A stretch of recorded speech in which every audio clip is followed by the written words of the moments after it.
G'day everyone, and welcome back to the next video in the series. Well, breeding season is upon us, so as you saw in the previous video, I've sort of been doing breeding season preparation. I've been upping their food, and I've just put in a little bit of green food now. I'm just sort of testing whether how settled the birds have become. I think they might have got used to me enough now where they're willing to sort of come down and eat right in front of me. I mean, it's been over a month now. You can see the cockbird there really wants to go down and eat some greens. But he's probably wondering why I'm standing here holding a camera. But this video is going to be me showing you. I'm going to give you a quick run through of the nest boxes that you can use, and the nest boxes I'm going to use, and also some of the nesting materials, and I'm going to place them in the aviary, and we're going to have a little bit of a look at their sort of first reaction, which is going to be pretty interesting. And so this is where we're going to find out what kind of stock we've bought. I mean, they've been happy and healthy, so there's nothing really stopping them from breeding. So it's going to be interesting to see their reaction to the nest boxes going in. But I hope you've been enjoying the series so far. I've been really enjoying putting all the footage together and having a chat with you all, which is one of the things I really love doing. So looks like they're going to wait until I leave here, which is fair enough. But anyway, I hope from wherever you're watching right now, you're having a great day, or you've had a great day.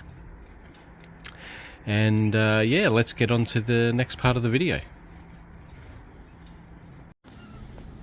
Okay, so this is a follow-up from this morning's episode. So we're going to go through a few of the nest box options. As you can see here, we've got a little bit of a variety of nest boxes here. And I'm being helped out at the moment by this guy. It's probably going to be very distracting. So these are a selection of nest boxes I've used previously for finches. Now this is actually one I was using with my last lot of Gouldian finches. As you can see, it's well worn. I actually meant to throw this out, but I just found it, so might as well have a bit of a look at it. So this one is what you would typically call your Australian style Gouldian nest box. It's that sort of L shape. Just pop the lid off there, and essentially they have an entrance area and then a deeper nesting area, and basically you just fill this nesting area up with nesting material. And Gouldians really seem to love this. This one's really good. It has a little platform here. Other nest boxes of course have a little perch, but they're all along the same lines. But this would be what you would call your typical Gouldian nest box, but we're not going to be using that this time, not unless I give it a really good clean anyway. I have heard of people using the sort of wicker style nest boxes, which I have some here for other finches. I don't use these for Gouldians, but I have seen Gouldians using them, but they're not something in Australia we really typically use. Then you've got things like your sort of steel canary style nests, which I don't think would really be useful for Gouldians. And again, there's a wicker version. Things like these might be good for canaries. Maybe zebra finches would still use them. Small doves as well. I use these for the sort of miniature doves. Then you have your sort of, I still call these a finch. These are a finch style, but they're sort of more box style. So they're your traditional sort of nest boxes where you just have an entrance hole going straight into the nest. And these ones I was using for my tricolour nuns. So there's still a little bit of nesting material in there. As you can see, they were sitting on top and they're a little bit dirty. Now I was going to give this one a try with the Gouldians just to give them something different, but I've decided to go with the usual typical type nest boxes, and let's have a look at those now. Okay, so these are the three I'm going to be putting in to the aviary. Again, they're your typical Gouldian finch style. With these ones, instead of having this sort of L shape they actually just have a large brick turning it into an L shape, so it's exactly the same style, just looks a little bit different. And of course, instead of a ledge, that's hard to do one-handed, instead of a ledge they have a perch.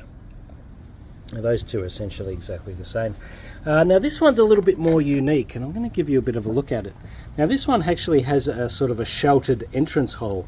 Now, I've never tried one of these with Gouldians before. They are sort of typically known as a Gouldian breeding box, and it has this sort of very sheltered area going into the entrance hole, and then on the inside just has a normal nest chamber. So yeah, I haven't actually tried this with Gouldians before, but I'm going to give this one a shot. This is going to go up on the left, but as you can see there, it's exactly the same kind of principle. But yeah, this one's going to go up on the left, and I don't think they're really going to be interested in that. I think they're going to be more interested in these two, and these two are going right at the back. Now we're going to have a bit of a look at nesting materials. I've got quite a variety because obviously I've bred a lot of different finches, but Gouldians in particular like one type of nesting material, and that's all we're going to use today. I'm going to show you how we put that in. Okay, so first off, here is my nesting material box. Now, when I come to breed finches, or, well, parrots for that matter, I do have some of this natural parrot bedding for when I do breed parrots as well. I mix this in with sawdust, but that's a topic for another video, definitely. I have some more here too. Jeez, some of the things you forget about. So in here is a wide variety of stuff that I use for breeding all of my finches when I do breed finches. So some here, like I've collected this myself in a bag. This is just some fine sort of grass. I've got coconut fibre, a couple of bags of coconut fibre. Just things like normal straw. I've got some emu feathers, and emus are of course another Australian bird. I've got chicken feathers. Wool as well, some birds really love wool. I've got sort of larger pieces of sawdust. What else do I have? I've got corn, sort of corn, I don't know what you call this, corn husk? I'm not sure. Anyway, what corn is wrapped up in. when I do use corn on the cob or something and I strip this off the corns, I dry these out and use those for nesting material as well. A lot of birds really love these, and you can split these up into smaller pieces. But I think you get the general idea. Yeah, so there's a lot of different items in here that a lot of finches love to use. But there's one in particular that we're going to be using today, and Gouldians really love it. So let's have a look at that. So this is it. This is what we're going to be using. So this is November. It's commonly known as November grass or swamp grass. You can buy it packaged like this in stores. Some people collect it and then sell it privately. But yeah, and you can buy it online. Just do a search for swamp grass or November grass, and you'll come across this grass here. It's a very fine, soft grass. And Gouldian finches really love it. So I'm going to show you how we put it into the nest box. Okay, so this is how it'll end up looking. So Gouldians actually like to have their nests sort of pre-furbished for them. Well, I find they do have a preference for that. So all I've done is filled the nest up with that swamp grass to a decent height, so it's sort of just not equal to the entrance sort of section, but a little bit lower. I've also put in just a few little feathers, emu feathers and chicken feathers, not many, and then just sort of compacted it in and twisted it around a bit, and yeah, that's sort of generally what I end up looking for. Yeah, the Gouldians can furnish that. They'll still put in a little bit of their own nesting material, but for some reason, I'm not sure, Gouldians tend to like to have a pre-built nest, so this is the kind of look I'm going for. So I'm going to be doing that with my other nests as well. Now, just one quick mention. I think I may have mentioned it in a previous video, but I use my own sort of little hook system in the aviary. And when I put these nest boxes in, I'm going to show you. All it consists of basically is a hook actually attached to the wall, and then these little loops on the back of each nest box. And I have these little spaces on the back as well. It just helps keeps the nest nice and straight. And you'll see what I mean when we put one in. We'll have a look at it. Now, there is only one other thing I like to do to my nests before I put them in the aviary, and I'm going to give you a quick look at that now. Okay, so this is the item that I'm about to use on each of the nests that I'm going to be putting in there. Now, it's called Avi Natural. Now, I'm not sure if there's an alternative version overseas, or I'm sure that there's other versions as well, but this is something I use. I got quite a large supply of it some years ago, and I've been using it on my nest boxes ever since. And I really love the fact that it sort of keeps away any little bugs and pests that can be attracted to the nests. Now, here in Australia we have a lot of spiders and a lot of bugs. Overseas you might not have so much of a problem, but here we can get a lot of insects come into the aviary. And what I like to do is just put some of this on the outside of my nest boxes, just to sort of prevent any spiders or ants and other bugs sort of hanging around the nest box, which might disturb the adults while they're trying to breed, or while they're on eggs, etc. We do get some reasonably large spiders here, as I'm sure a lot of you will know. Down here in the south it's not as bad as up in the north, but they have to worry about snakes more than us down here as well, so we're quite lucky. While we do get snakes in the area, it's not something I have to worry about. So what I do is I just pop on a couple of gloves. I'll just quickly show you. It's basically like just a dust, like a very fine powder.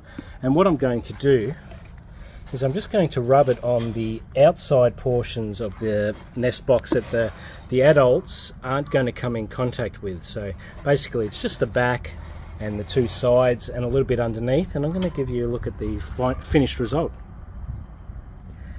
Okay, so here is the finished result. So I haven't put any on the top or the front or on the inside where birds are going to come in contact with it. Now, it does say that it's fine for, you can mix it in with soft food, or you can give it to them separately.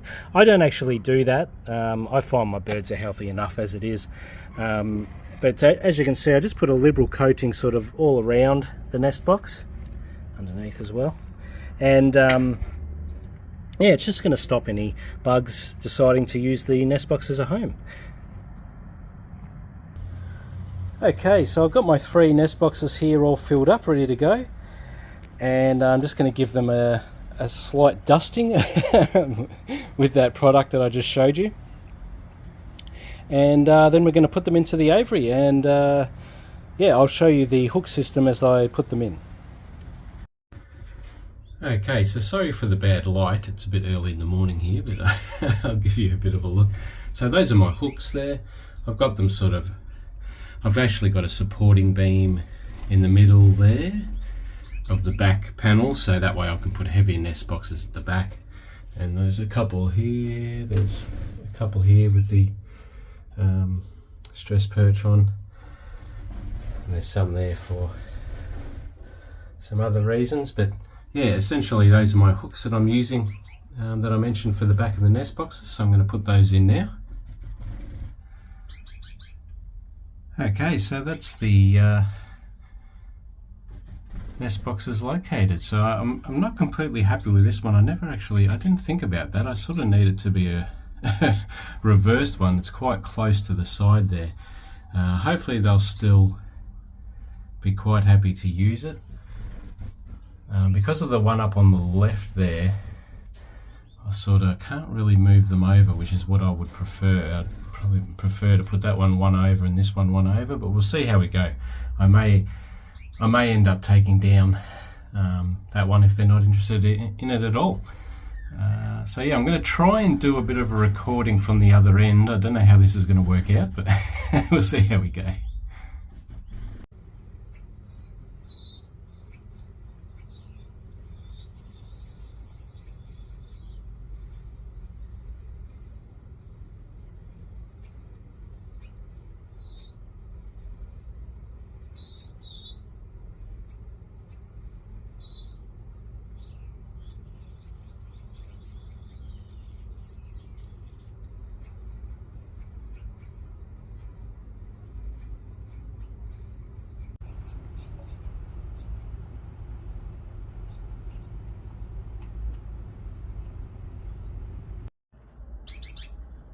Okay guys, well, I thought I'd put in one of their other favourite foods this morning and see if they were keen to eat while I'm here, and yeah, it looks like the green seed is getting them a bit more excited. But yeah, sorry about the quality of the last video. I had to actually zoom in to show you the male Gouldian going into the nest box that I'd placed in. I don't really have a convenient way to mount my camera to get some proper footage of that, so that was about as good as I can get for the moment. So I hope yeah, I hope you could see that and it was satisfactory. But thanks for watching this video. I'm going to just add in a couple of extra little videos at the end here of the birds feeding like I normally do. Looks like it's going to be quite a nice day here today, so I'm about to head off to work. But yeah, I hope you've enjoyed this video, and thank you for continuing to watch this series. I hope you've been enjoying it, and yeah, I'll catch you in the next video. Bye for now.